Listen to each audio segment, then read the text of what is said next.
AI ఎలా వచ్చింది? అది మనకు మేలా ప్రమాదమా? ఇప్పుడే మీరు చూస్తున్న ఈ వీడియో కూడా ఏదో ఒక రోజు ఏఐ క్రియేట్ చేయవచ్చు. మన వాయిస్, మన ఫేస్ అన్ని కాపీ చేసి మనల్ని రీప్లేస్ చేస్తే ఏఐ మన ఫ్యూచర్ ని సేవ్ చేస్తుందా, లేక మనల్ని పూర్తిగా రీప్లేస్ చేస్తుందా? ఏఐ ఎలా మొదలైంది? ఏఐ అనేది కొత్తది కాదు. 1950లో ఎలాన్ టర్నింగ్ ఒక షాకింగ్ ప్రశ్న అడిగాడు. మెషిన్స్ కూడా మనుషుల్లా ఆలోచించగలవా? అదే ఏఐకి మొదటి అడుగు. తర్వాత 1956లో డార్త్మౌత్ కాన్ఫరెన్స్ లో ఆర్టిఫిషియల్ ఇంటెలిజెన్స్ అనే పదం పుట్టింది. కానీ అప్పట్లో టెక్నాలజీ వీక్, అందుకే ఏఐ స్లోగా డెవలప్ అయింది. కానీ 2000 తర్వాత ఇంటర్నెట్ పెరిగింది, డేటా పెరిగింది, కంప్యూటర్స్ పవర్ఫుల్ అయ్యాయి. అక్కడి నుంచి ఏఐ స్పీడ్ పెరిగింది. ఇప్పుడు మనం చూస్తున్న టూల్స్, చాట్‌జిపిటి, మిడ్ జర్నీ ఇవన్నీ మనుషుల పని డైరెక్ట్ గా చేయడం మొదలు పెట్టాయి. Job danger.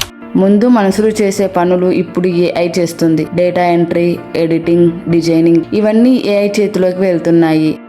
ఇది ఒక పెద్ద ప్రశ్న. ఫ్యూచర్లో మనకి జాబ్స్ ఉంటాయా? ఏఐలో డేంజరస్ పార్ట్ ఏంటంటే ఫేక్ వీడియోస్ క్రియేట్ చేయడం. దీనిని డీప్ ఫేక్ అంటారు. ఎవరైనా వ్యక్తి మాట్లాడినట్టు ఫేక్ గా క్రియేట్ చేయవచ్చు. ఇది స్కామ్స్, ఫేక్ న్యూస్ కి కూడా యూజ్ అవుతుంది. ఇంకా బ్రెయిన్ డిపెండెన్సీ. ఇప్పుడు చిన్న డౌట్ కూడా మనం ఆలోచించకుండా అదే ఏఐని అడుగుతాం. కొంచెం కొంచెం మన థింకింగ్ పవర్ తగ్గిపోతుంది. మనం ఏఐ మీద డిపెండ్ అవుతున్నాం. ఒకరోజు ఏఐ లేకపోతే మనం హెల్ప్లెస్ అవుతామా? Privacy control.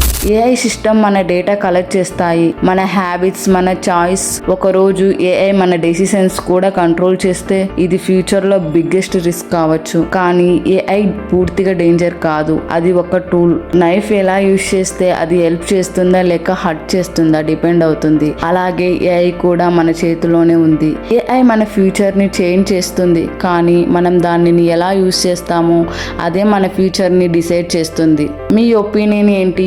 ఏఐ మనకి మేలా లేక ప్రమాదమా? కామెంట్స్ లో చెప్పండి. లైక్ చేసి సబ్స్క్రైబ్ చేయండి.